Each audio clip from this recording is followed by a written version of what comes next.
When I say get over being scared of selling, that doesn't mean that you have to engage in methods of contact that you're really, truly uncomfortable with, right? That means finding a path that works for you, finding a path that works for your people, finding a path that works for your prospects and clients, right? And there's always a path. There is always a path to get there. Increase sales, improve margins, and grow your business. Guaranteed. Top secrets of marketing and sales. Now, David Blaise. Hi, and welcome back. Are you scared of selling? If so, get over it.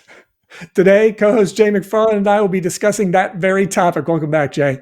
Hey, it's a great Halloween topic, right? Being scared. My kids are watching scary movies all of this month, and I participate in a scary movie all day long when I have to pick up the phone and I have to talk to people who I don't know and convince them why my services are what they need. Please write me a check. That is a scary prospect when you think about it.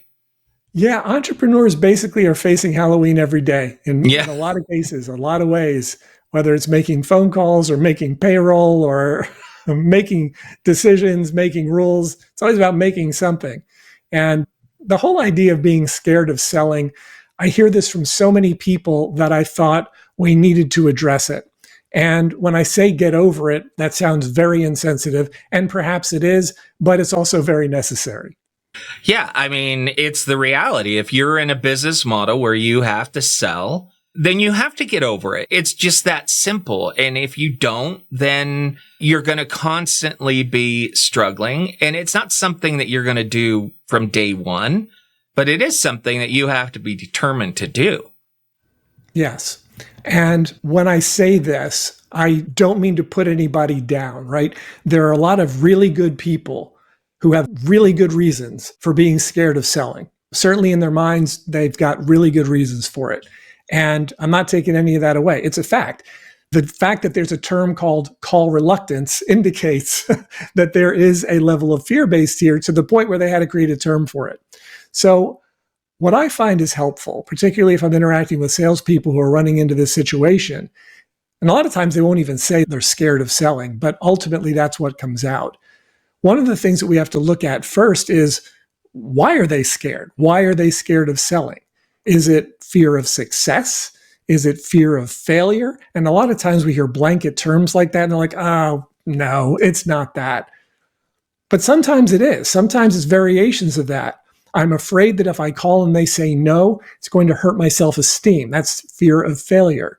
I'm afraid if I do too well, people are going to resent me and think ill of me, right? Some people think that way. So any of those preconceived notions that we have about what our sales success will do to us, for good or for bad, are going to impact our actions. And that's why I say we need to get over those things, right? We have to get past those things. And once again, deal with reality. I've been on a sort of truth quest lately in terms of, let's not look at what we think about. Let's not look at what we fear. Let's look at what's true. Let's look at what's real in the market right now. If there is somebody in the market right now who is afraid to interact with prospects or clients, it's going to impact their performance because it's going to impact what they actually do. If you're scared to pick up the phone, you won't pick up the phone. If you're scared to send an email, you won't send the email. Or if you do, it'll take a lot longer than it should. And then that's 4 other emails that you wouldn't have sent in the meantime. So we have to get over it. And a lot of it starts with the why.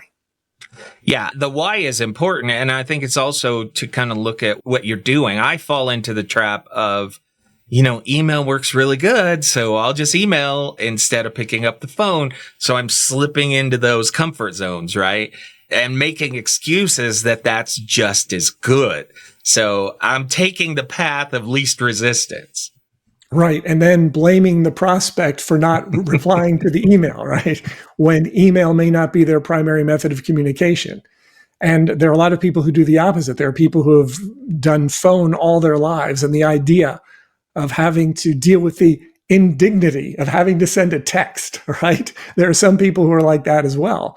And they may want to make a phone call, but if the person that you're reaching out to doesn't like taking phone calls, there's some people who see the phone ring and they're like, who on earth is trying to call me? They get really That's me. about it. Yeah, that's me.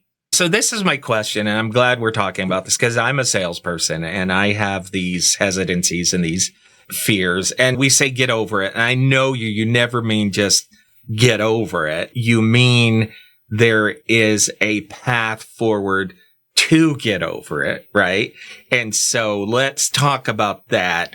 What are those steps? You're talking to me and I have to make phone calls, and every day I get up in the morning and I dread it. David, what can I do to begin the process of overcoming those fears? Well, one of the things that we do with all of our clients is we look at what are the actual fears? What are the things they hate doing, right? And if somebody comes to me and they say, I hate making cold calls, then if I go back to them and I say, well, our program requires you to make 72 cold calls a day, that's not going to work for them. But the good news is that they don't have to do that, right? A phone call is a marketing vehicle. We talk about the MVPs a lot. I'm not going to get into it in this podcast, but there are lots of different marketing vehicles. And when all you have is a hammer, everything looks like a nail. If all I know how to do is cold calling, I'm going to want to do cold calling. There are people online now who say selling is all about Instagram, right? And that's all they know, so that's all they talk about.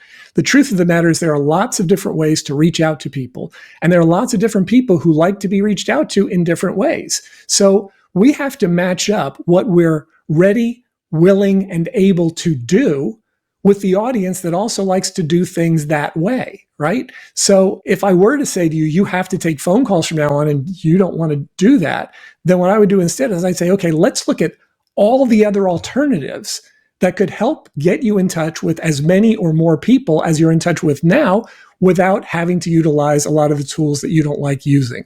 Now, will you have to use them occasionally? Probably. But if you can get things set up to the point where you're utilizing the marketing vehicles that you're most comfortable with, then your job will be to connect with other people who are on the same page as you. Yeah, I think that's really interesting. Can you accomplish the goal focusing on your strengths instead of just trying to do it the way everybody does it? Because that's the way that, sales has been done for the last 50 years or whatever else. In my case, calling somebody cold is the most terrifying thing in the world. But once I'm on the phone with somebody, if that phone call was generated in a different way, I am comfortable, I am relaxed, I build rapport, people thank me for the information that I give them. So I really excel once I've overcome the initial cold call portion, right? I know I've shared this with you and our listeners. I've set up that system where we convince people through online means to set up a free consultation with me. So now I've overcome the cold call part because they're expecting the conversation. Now I can shine, right? So we adjusted our business model. Now I have a business partner who would cold call anybody for anything. And so he takes on anything that deals with that aspect. So we're lucky to be able to divide and conquer based upon our strengths. Yeah. And all of these things are tools. A phone is a tool. Social media platforms are tools. It's all just various tools. And when people get too married to the idea of one particular form of contact, they set themselves up for failure because those types of things change. And if we're not ready for the change, if we only have one particular way of doing things and we now require another way of doing things, it's going to take a lot longer to adapt. Yeah. And I also think as you're trying different things, tracking those different things. And we've talked about this many times. We just did a webinar. We formed a partnership with a company and we did a webinar with all of their clients. And we thought this is going to be a great opportunity. And yeah, we lined up the free consultations, but out of about 100 of them, I've closed one. So it's like, okay, I didn't have to cold call. I didn't have to do these things. I filled up my calendar, but in the end, was there any value to it? Not yet, maybe in the long term, but not yet. No. Yeah. And the value is learning that this doesn't work as well as other things I'm doing, right? Yeah. So you're testing and you're looking at the results of the test and saying, okay, is this something that I want to do again? And how long will I cultivate them? And then the other 99, then the question becomes, all right, how can I disqualify the poor quality prospects as quickly as possible? And musical chairs it down to maybe 10 or 12 or 20 or whatever that number ends up being. But I would focus hardest right now on getting rid of the ones that you know are not a good fit so that you can then focus your time and energy and effort on the few people that are actually going to move forward. Yeah. And it's not that we get rid of them. It's that we reclassify them, like you said, or pre-qualify them. So they're still in our database. They're still going to receive regular contact from us. It's going to be automated contact, and we will generate business from them. There's no doubt. But if I could take 100 new calls that fill up 100 spots on my calendar from that same group, I would never do that again. Yes, I might do something with that same company, but it will not be designed to give free consultations. Yeah. That will never happen again with that particular format. So we learned a great deal. We needed to do it. We think it will still be an income stream, but we will not sell to them the way we did the first time. Yeah. So it's an excellent learning experience. And we have to do that. We have to constantly adapt. We have to look at different things, potential twists and turns in the road that are coming ahead and say, all right, what's something that we can test out to see how it works? And it sounds like you're doing that, and you're already learning a lot from this. And who knows, like you said, a bunch of those people may end up converting. Yeah, but David, I still have a tendency to seek the path of least resistance, right? I know that I'm best one-on-one on the phone. And so that's the hardest piece for me still, even with everything that we're doing. And I'm getting better. You know, sometimes it's just the more you do it and you learn about yourself, and I'm getting better every single day. But I would never get better if I didn't put myself in an uncomfortable situation, right? Yeah. And when I say get over being scared of selling, that doesn't mean that you have to engage in methods of contact that you're really, truly uncomfortable with, right? You said it best earlier. It's like, okay, well, when you talk about getting over it, that means finding a path that works for you, finding a path that works for your people, finding a path that works for your prospects and clients, right? And there's always a path. There is always a path to get there. It may take a little longer. It may be a little more convoluted, maybe more twists and turns, but you can get there. So getting over it doesn't mean you have to do a lot of things that you hate doing. Now, if you're a salesperson and you don't want to do any of that, you don't want to make phone calls, and you don't want to send texts, and you don't want to send emails, you don't want to do any of that, then you've got a problem. In our retail mail order catalog business, we hired someone one time to work in our call center. So her job was to answer the phone and take catalog orders over the phone.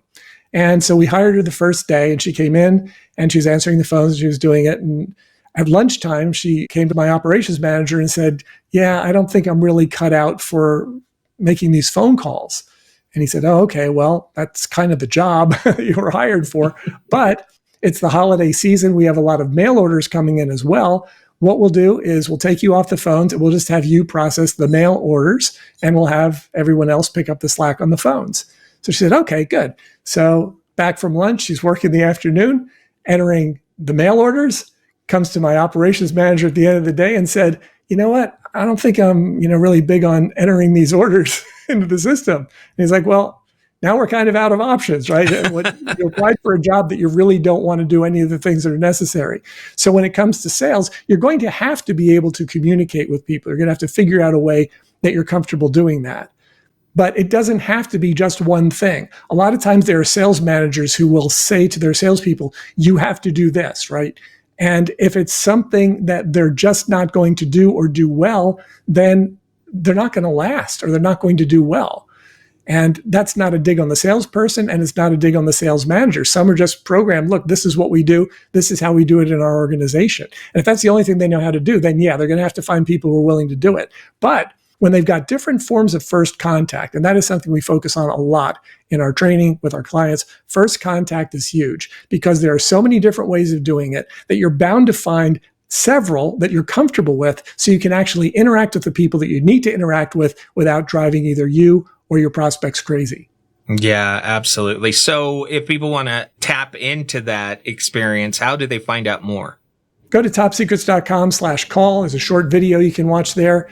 Take a look at that. See if it makes sense to have a conversation with myself or my team. You'll know from that video. I mean, if it makes sense, if what we're talking about there makes sense, you say, okay, I'll have a call. Now, there is no obligation to buy anything on this call, right? We'll have a conversation. We'll look at where you are now versus where you need to be in terms of visibility, sales, and profits. We'll ask you some questions about where you are now and where you need to be in that regard. And from there, if there is something to talk about, if it seems like it makes sense for us to work together, we'll give you some options on that, but absolutely no obligation in that regard. So schedule a call. We'd love to talk with you. All right, fantastic. David, it's always a pleasure. Happy Halloween. Thanks, Jay. You too. Increase sales, improve margins, and grow your business. Guaranteed. Top Secrets. TopSecrets.com.